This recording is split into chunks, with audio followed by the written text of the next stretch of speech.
Long writing task में से कल हमने देखा था स्पीच कैसे तैयार करना है, and today we are going to practise how to write a letter to place order. सामान ऑर्डर करने के लिए कैसा लेटर लिखना है उसके बारे में थोड़ा देखेंगे। प्लेसिंग ऑर्डर वाला लेटर वैसे तो बहुत सिंपल है, 2-3 चीज़ें अगर हमारा मन में है तो आराम से अपन ये लिख सकता है। इसमें पूरा नंबर मिलता भी है क्योंकि इसमें कोई ग्रामेटिकल हिसाब किताब तो है ही नहीं। वैसे थोड़ा बहुत एक एग्जाम्पल मैंने यह दिखाया, उस एग्जाम्पल दे के एक बार समझ लें क्या करना है क्या नहीं करना, ठीक है। First we have to write our address. मांगने वाला हम है ना, ऑर्डर देने वाला हम है ना, हम हमारे एड्रेस नाम बिना पूरा लिखें। फॉर एग्ज़ाम्पल है जो दे रखा है Holy Souls Public School Pune,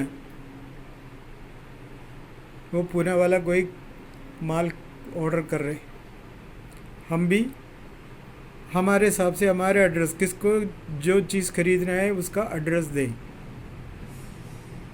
जैसे इधर बताए Holy Souls Public School Pune लिखे हुए, तो हम अपना एड्रेस लिख, ये लिखना जरूरी थोड़ी जो अपन को एड्रेस बनाना पड़ता है। स्कूल के लिए कोई सामान मांगे, प्रिंसिपल मांगे या किताब मांगे तो लाइब्रेरियन मांगे, स्पोर्ट्स आइटम्स चाहिए स्पोर्ट्स इंचार्ज मंगवाएं, और बाकी जो भी आइटम स्कूल के लिए तो ख़रीदना है, लाइब्रेरी लेबोरेटरी आइटम मंगवाएं तो वो क्या है लैब असिस्टेंट लिखें और लैब इंचार्ज लिखें, लैब असिस्टेंट लिखें, जो भी लिखे एड्रेस इस तरह से जो चीज़ मांगता है तो उससे। और वैसे तो स्कूल रिलेटेड ही क्वेश्चन आता है, बाई चांस अदर क्वेश्चन आ गया तो बात अलग है। स्कूल वालों के लिए स्कूल रिलेटेड चीज़ ही आता है, तो कभी उल्टा दे भी दिया तो फिर वह नहीं बोलना, आपने बोला था स्कूल रिलेटेड चीज़ मांगना है तो बस है। सबसे पहले अपना एड्रेस, उसमें नाम नहीं लिखना है, जैसे दे रखा है उसी को दे के समझ लो। एक लाइन छोड़ के डेट लिखना है, एक लाइन छोड़ के डेट लिखना है। डेट इस प्रकार लिखें, पहले डेट लिखें, फिर मंथ लिखें, फिर ईयर लिखें।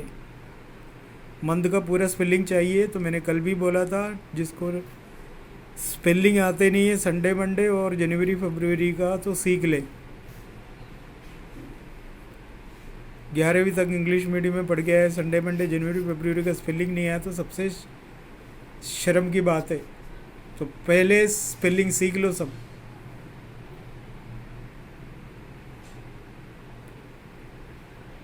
अगेन लीव वन लाइन,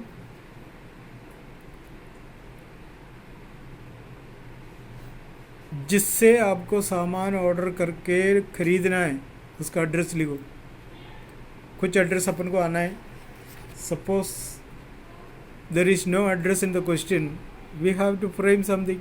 जो चीज़ खरीदना है उसका कोई सा भी दुकान, कुछ किताब मंगवाना है, किताब का दुकान का कुछ नाम रखना है, स्पोर्ट्स आइटम मंगवाना है, कुछ ऐसा एड्रेस पता करके रखना है, कोई लैब आइटम मंगवाना है, ऐसा जगह ढूंढ कर रखना है अपना मन में, तभी तो एड्रेस लिख पाओगे।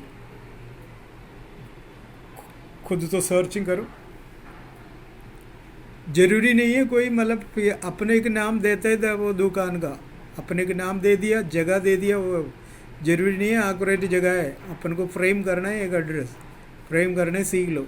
नहीं आया तो फिर बाद में बता देना, सोच समझ के आना पूछने के लिए। एक एड्रेस बनाने नहीं आया तो बैठ के सीख ले। कोई सा भी एड्रेस बनाना है हमें तो सीखना है। कोई दुकान का नाम लिखना है, अपने आप एक दुकान का नाम दे दो, जगह का नाम दे दो, एड्रेस कौन सा गली में दे दो, बस इतना तो आना चाहिए एड्रेस लिखने। यहाँ लिखा है the sales manager Best Work Publishers Pune, वो डेसिग्नेशन यूज़ कर रखा है, नाम तो शो नहीं कर रहे, क्या है, sales manager Best Work Publishers Pune. Publication का हमारे पास कितना पब्लिकेशन आता है, Arihant publication, Sharma publication, Holy Faith publication,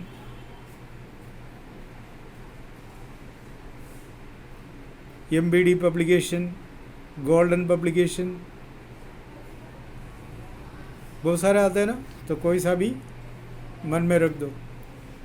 सो पहले अपना एड्रेस लिखें, एक लाइन छोड़ के डेट लिखें, फिर एक लाइन छोड़ के जिससे मंगवाना है, जिससे ऑर्डर करके मंगवाना है उसका एड्रेस लिखें, और एक लाइन छोड़ के सब्जेक्ट लिखें, एक लाइन छोड़ के सब्जेक्ट। देखो प्लेसिंग ऑर्डर, बाकी जो भी है, बुक खरीदना है फॉर बुक्स रिगार्डिंग, क्लॉथ खरीदना है फॉर क्लॉथ खरीदिंग रिगार्डिंग, यूनिफॉर्म खरीदना है तो uniform regarding, placing order for जो बल्क में मंगवाते हैं वो इस तरह से ऑर्डर दे के मंगवाते हैं। अब हमें लिखना है सब्जेक्ट, उसमें यही सेंटेंस यूज़ करना, प्लेसिंग ऑर्डर, उसके बाद फॉर लिख के जो चीज़ मंगवाना है, बुक है तो बुक, यूनिफॉर्म है तो यूनिफॉर्म, डिक्शनरी है तो डिक्शनरी, और जो भी है वो लिख के फिर रिगार्डिंग। समझ में आ गए? उसके बाद leave one line and write salutation. Sir, मैं मैडम को चढ़ाना में सर से काम चलाना। ओके, अब अपना एड्रेस हो गया, डेट हो गया, जहाँ से मंगवाना है उसका एड्रेस हो गया, सब्जेक्ट हो गया, and leave one line and salutation भी हो गया। Again leave one line and write the introductory line. We are hereby placing order for supply of following books for our school library। इतना लिखने नहीं आता है तो शॉर्ट करके भी लिख सकता है।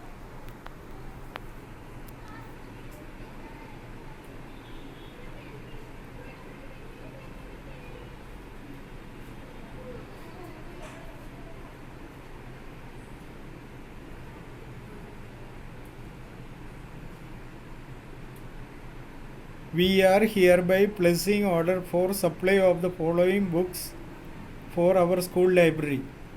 हम ऐसा भी लिख सकते हैं, please supply the following books. बस लाइब्रेरी के लिए कहीं भी हो, कुछ भी हो, कोई लिखने की कोई ज़रूरत नहीं है। वी आर प्लेसिंग ऑर्डर भी लिखने का कोई ज़रूरत नहीं। Please send the following, supply the following items लिखे। फिर उसके बाद ये जो दे रखा है 4 कॉलम बनाए,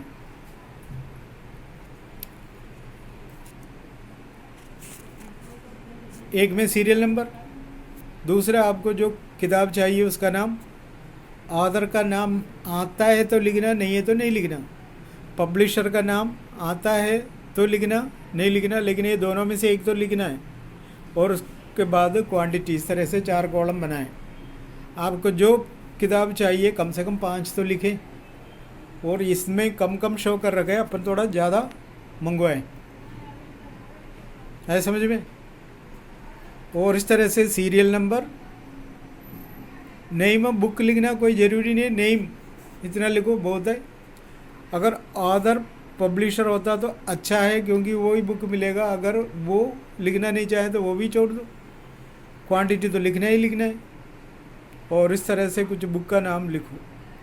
अगर ये ऑथर पब्लिशर का जगह में क्लास भी लिख सकता है, कॉमन बुक है तो क्लास की बुक मंगवा रहे, कॉमन बुक है तो क्लास भी शो करें तो वो मिल जाएगा। अब उसमें ये शो करना है CBSE वाला और RBSE वाला जो भी है वो बुक शो करना है, जहाँ भी हो वहाँ के हिसाब से। इस तरह से कॉलम बनाओ और कॉलम में नाम डालो और अमाउंट क्वांटिटी डालो। उसके बाद जो लिखा हुआ है तो आराम से पढ़ लो। Make sure that all the books must be properly intact and hard bound. ऐसा सेंटेंस लिखने सीख लो, नहीं है तो रट लो। और quality of pages must be good, कोई ज़रूरी नहीं है लिखें।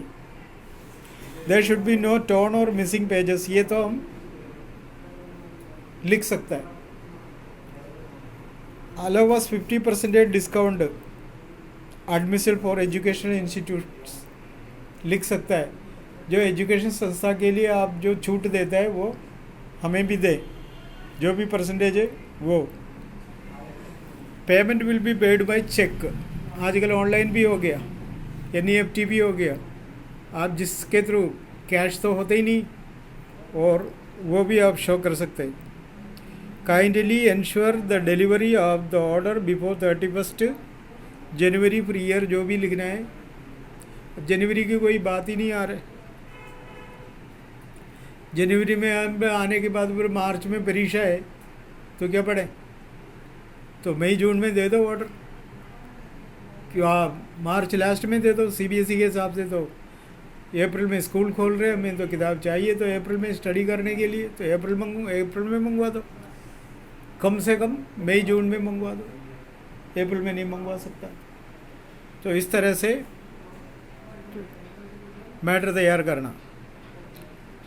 ऐसा भी लिख सकता है, please send the above ordered items as early as possible before the mentioned date or before 15th May, before 25th May, before 31st May। तो टाइम हो गया। Please give us concession, discount, हमें डिस्काउंट दे कृपया करके। Payment will be made through cheque या by cheque, through cheque, by cheque, कोई सा भी। अब बाई चेक है तो बाई पोस्ट जाना पड़ता है। आजकल ऑनलाइन पेमेंट है और ऑनलाइन पेमेंट शो करें, इतना ही लिखना है, बाकी सब इसमें है। और ये शो करने के बाद एक लाइन छोड़ो, वो last line, please send the item before the mentioned date, या please send the item before 15th May. इस तरह से हम डेट शो करें, उसी के हिसाब से मिले। माल ठीक होना चाहिए, ख़राब चीज़ें वापस भेज दिया जाएगा। Defaulted pieces will be send back, लिख सकता है। वो तो जब ऑफलाइन आता है तभी तो ज़्यादा जानकारी मिले। अभी हिंट दे रहे, अभी तो फर्स्ट टाइम के लिए तैयारी कर लो ये पढ़ के। और एक लाइन छोड़ के यूवर्ड सिंसियरली लिखने का तरीका देखो, उसमें केवल Y कैपिटल है, बाकी सब छोटा है। सिंसियरली का जगह में you can write faithfully also, sincerely का जगह में फेथफुली भी लिख सकता है, लेकिन F छोटा होना चाहिए। बाकी यूवर्ड्स लिखने का तरीका देखो, कोई अपोस्ट्रोफी नहीं है, कुछ भी नहीं है, डायरेक्ट YOURS, बस उसके बीच में कोई टिप्पणी नहीं है। और उसके बाद लाइन नहीं छोड़ना, सीधे नाम लिखो और आप कौन है वो भी लिखो, आपका डेसिग्नेशन भी लिखो। इसमें लिखा रहेगा अनिल गुप्ता लाइब्रेरियन, क्वेश्चन में नाम होगा, वो नाम लिखा और ब्रैकेट में लाइब्रेरियन, जो भी चीज़ मांगते हैं उसी के हिसाब से। स्पोर्ट्स इंचार्ज है तो स्पोर्ट्स आइटम मंगवा दे।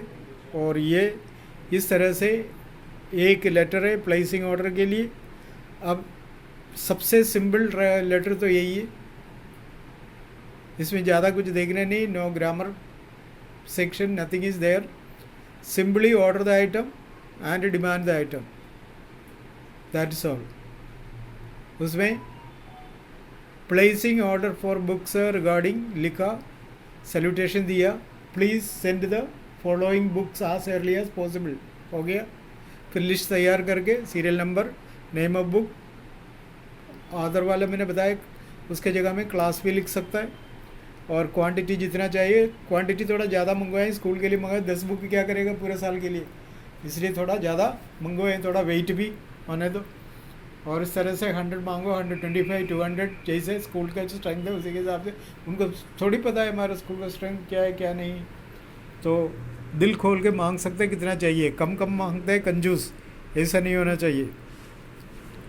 उसके बाद सिंपल तरीका मैंने बोला, please send the above mentioned items as early as possible, हो गया ख़त्म। और books will be in good condition, हो गया। Please give us discount as per your नॉम, आपके हिसाब से जो डिस्काउंट दे सकता है देना, क्योंकि because as we are the permanent customers, permanent customer है और इसलिए आप जो डिस्काउंट देना चाहें तो दे दें। और kindly ensure the delivery before the mentioned date here, that is 15th March, 15th May, 25th May, 31st May। मैं मिनिमम मार्च लास्ट में या अप्रैल में या मई में मंगवाएं, क्योंकि हमारा अपना सेक्शन अप्रैल में शुरू होता है, उसी के हिसाब से मंगवाएं। एक लाइन छोड़ के यूवर्स फेथफुली या सिंसियरली लिखें, उसके जस्ट नीचे नाम लिखें और डेसिग्नेशन लिखें। लेटर ख़त्म। प्रैक्टिस करो बैठ के, एक दो आज ही प्रैक्टिस करो तो थोड़ा बहुत आइडिया मिलेगा। फिर जैसे मन किया कोई सा भी आइटम मंगवाते रहो, इस तरह से काम हो जाएगा। ओके।